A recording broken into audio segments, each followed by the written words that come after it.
Hey, I'm Lee Greenwood, and today I'm taking your questions on the Kissin' Hot Seat from Nashville straight to you folks in Wichita. Okay, Rebecca has the first question, which is, how do I feel about looking back 30 years at God Bless the USA? This song I wrote in 1983 has become more than an anthem. It has become my life. And although an umbrella, it's not a parachute. We still have new recordings all the time. But it represents kind of what we are as Americans. Proud. I know a lot of people didn't say that for a long time. But we are proud to be an American. And Rebecca, I'm just as proud of Wichita as I am every other place in the United States. Thanks for your question. Marianne says she really appreciates all I do for the troops and asks me if I know how many USO shows and events for soldiers and their families I've ever done over the years. Well, that's easy.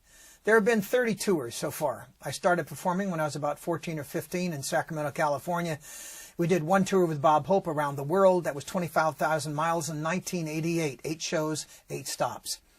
All of our USO tours have an impact on my life as well, because I recognize the commitment and many of the soldiers who are wounded. So thank you for your question, and God bless America, God bless the United States, and all of its military. Tammy from Hutchinson says that Ring on Her Finger, Time on Her Hands is her favorite song of mine. And she wants to know how I came to record it as my first top 10 hit. Well, Ring on Her Finger, Time on Her Hands was written by Marianne Kennedy, Pam Rose, and Don Goodman. They wrote us Dixie Road the same afternoon, by the way.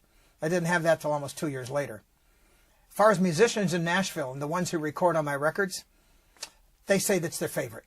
I love the story.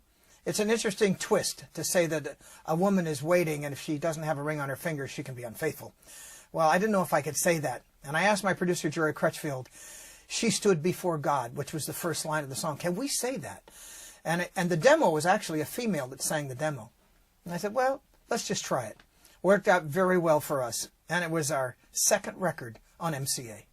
Cody is asking if I'll serenade him with the chorus of God Bless the USA. Well, why not, Cody? I'm proud to be an American, where at least I know I'm free. And I won't forget the men who died, who gave that right to me. And I'd gladly stand up next to you and defend her still today. 'Cause there ain't no doubt I love this land. God bless the USA.